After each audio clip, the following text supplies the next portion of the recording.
first year of a fine arts degree, we're really focusing on welcoming you to the university, introducing you to how university life works. And we're sort of looking to bring you into three main conversations. So writing, ideas, reading would be one kind of catchment, and then studio life, and then workshops. And so we do that through three courses when you first arrive with us. The ideas writing course is really teaching you about the language we will be using, ways to unpack ideas, ways to learn how to connect your ideas to other people's ideas through reading, writing, listening, sharing. So, and then in the studio papers, we start introducing, you work in a studio with a lot of other students, a lot of staff, and we'll start bringing projects along, and you start to kind of experiment with different disciplines that we will that are compulsory for the first year. So we run through performance, sculpture, photography, painting, print, and a kind of social practice. So you move through these courses quite quickly as a way of kind of giving you a big range of experience, some of that you may be familiar with and some that you won't be familiar with, and that is really popular with our students, and often they will tell us that the ones that they didn't want to do end up being their favourite. So that's a really rich and exciting experience. Then also the workshops are a really important part of studying to study at Elam, and what we do is there's a course that's just for workshops that's through, so for a 9-week period, every week you'll be in a different workshop facility in our school, and students love this course to bits because they'll make a little experimental object in every single workshop. So they'll learn something about metal, the metal workshop, the wood workshop, a clay workshop, a casting workshop, digital printing, video, photography, and they'll get to meet the technicians and understand what's available. It's kind of like laying out a smorgasbord of all the things that you'll get to play with in your time at Elam. So it's a very exciting and fun course. And all of these three courses are just geared up to get you into the school, get you understanding what's going on, and from there you start to make your own choices about courses, about what excites you and where you want to direct your practice. So we sort of start you all together, and then you start to branch out into your own spaces. Because design is a relatively broad discipline in itself, there are a whole lot of different opportunities for the students to experience along the way. So the two primary courses or foundational courses in the first year are one that's more theoretical and involves a bit of writing. It explores the history of design. It gets students to think a little bit more critically about design practice and to be able to position it in terms of written and theoretical discourse. And then we've got a more practically orientated studio course where you will focus on learning particular technologies and different ways of making, all focused on different projects. And in first year, the focus is really around physical making, so using digital technologies, 3D printing, laser cutting, etc. So again, like fine arts, getting a really good understanding of the workshop, of the Fab Lab space that we have, and using those newfound skills and using those tools to develop prototype outcomes. And most of that happens in the first semester. Second semester is very much this opportunity to start to elect and select courses. And we have 4 different pillars, one around emerging technology, one around community and sort of social practice, one around global issues, which is around sustainability, and the last one is focused on business. And so there are different elective courses in each of those pillars that students get to take in the second semester and continue to take throughout the program. So again, that sort of customization really comes through. First year consists of courses in media and communication, in architectural technology, and in architectural history and theory, and also in design. The core of the program ultimately is the design studio, the design program, and media, tech and history, theory, criticism, as well as eventually practice and management all feed into the design studio and start to inform your practice and inform the way that you make. So a lot of people come to the program with varying backgrounds, varying skills, and it's about trying to find your place for that skill or that skill base within the discipline. So you're making models, you're making drawings, you're making any different kind of digital propositions, augmented reality potentially. So is a really big introduction in that first part, and then it gradually becomes more and more specific as we go through. In terms of employment and in design, or after studying in the design program, our program is very much, it's porous in the sense that we try as much as possible to bring industry into the program and also to get students out of the studio space into the world outside. So we have multiple industry partners that come in for particular projects. So in a sense, as a student in the design program, you are building your social capital. You're building your connections and your networks while you're actually learning in the program, so that by the time you leave, you already know a fair amount of, I suppose, industry professionals. And again, that might be tailored towards your particular areas of interest. At the moment, I think there are significant job opportunities when you start to look up design jobs and you start to see the hosts that come up. So with regards to design research, strategy, service design positions, and I suppose, one of the things that's really important to think about is that the world is changing so fast, and so a lot of the time the way that curricula are developed is that by the time students get out into the world, the jobs have already shifted. And I think I can almost guarantee you that a design education is one that is going to enable you to have the skills and the thinking and the ability to engage with the world that will prepare you for a very wide range of jobs once you leave the design program. A BFA graduate is someone who really charts their own path. I could say from the years of teaching at Elam that I've seen students thrive in the cultural sector, curatorial sector, being artists, moving to design, moving to architecture. Yeah.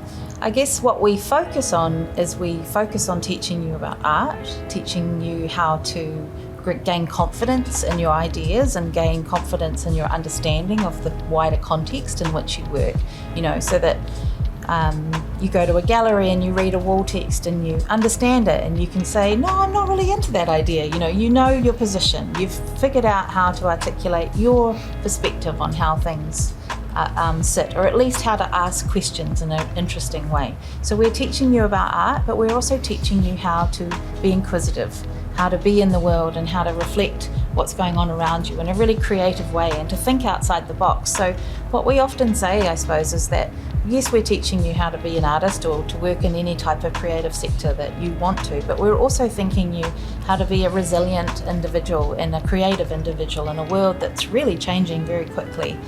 Architecture's vocationally focused without being vocational. We have an accredited program.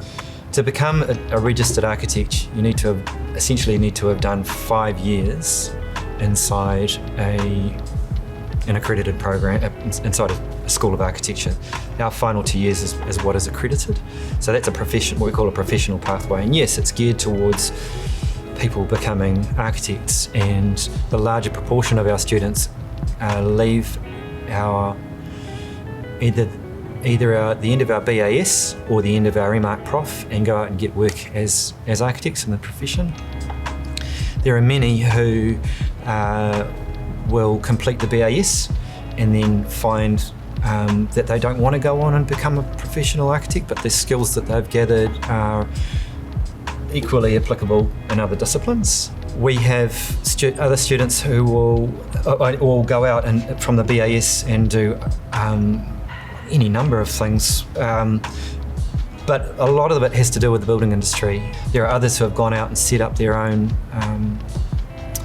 web design and app companies, and then of course we get others who will go out from the BAS and get work and doing other things inside the building industry. Most of our studio teachers are practicing architects who come in and, such as their commitment to the discipline, they're dedicating their time to teaching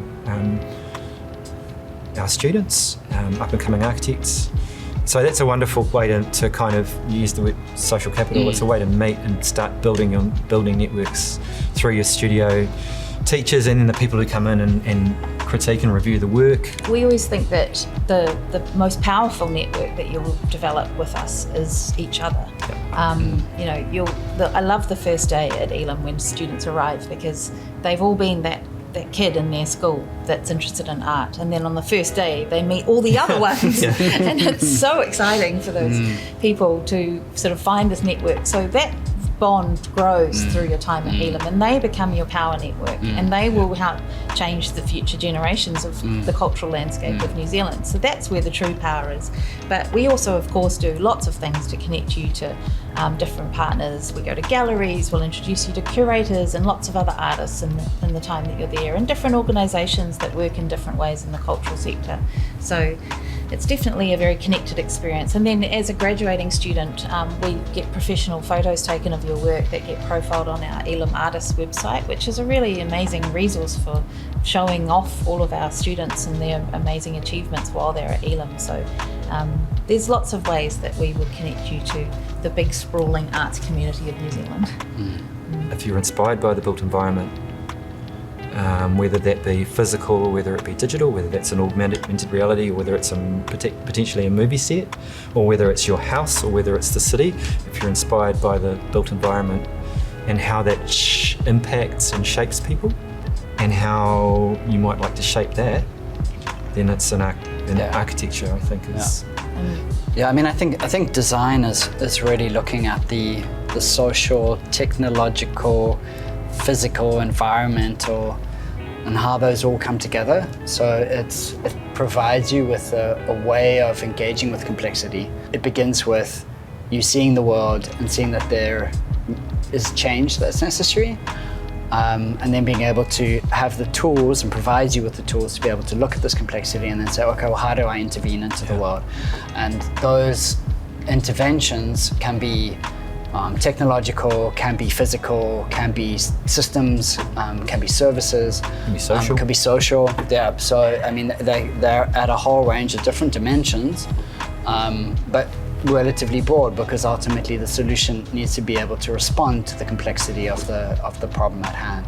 And so, yeah, if you think fine arts, it's sort of, I guess, maybe a more independent path in the sense that you fill your basket with the things you're interested in, and the output is what you choose it to be. And in that is enormous excitement and also challenge, right? Because it's a very open frame of what you do, and whereas you might end up working with clients related to buildings and infrastructure, and you might work with clients related to other outcomes. Often the relationship of an artist is either independent or constantly changing, related to galleries or exhibitions, or even Instagram or whatever your sort of independent operation is. I think we like to stay in this sort of speculative and the development of ideas and the production of objects for sharing and making and images. So, I think there's a fundamental difference between architecture and fine arts, and possibly between design and fine arts as well, is that we are often working on representations of a thing that will be made by other people, whereas artists are often working on the final object itself. I think that definitely something that I learned in school was putting yourself into a box too early on really did limit your opportunities going forward. And so at school I took multiple subjects and sort of experimented and tried to see exactly where my passions sat. I think that that's important, allowing opportunities and looking for them, but at the same time, when you find something that just really kind of has that spark inside you, trust that instinct. I think it's probably one of our most powerful senses, although we don't really talk about it as a sense. It's really hard at the moment. The world is so complicated and it is changing so fast. This idea that you're kind of going to dedicate yourself to a particular stream of study. I think that, in the way that we talked about design, architecture, and fine arts today, any one of those disciplines would allow you to be flexible and to be able to undertake creative practice ultimately in a way that's quite satisfying. And that's cool. You gotta enjoy what you do. Yeah. Think about the bigger picture and make decisions. You know, if a friend creates a definition for you of what art is, there's a million other definitions in the world, and you'll find the one that works for you. So I suppose it's like, think bigger than just what's around you would be my immediate thought.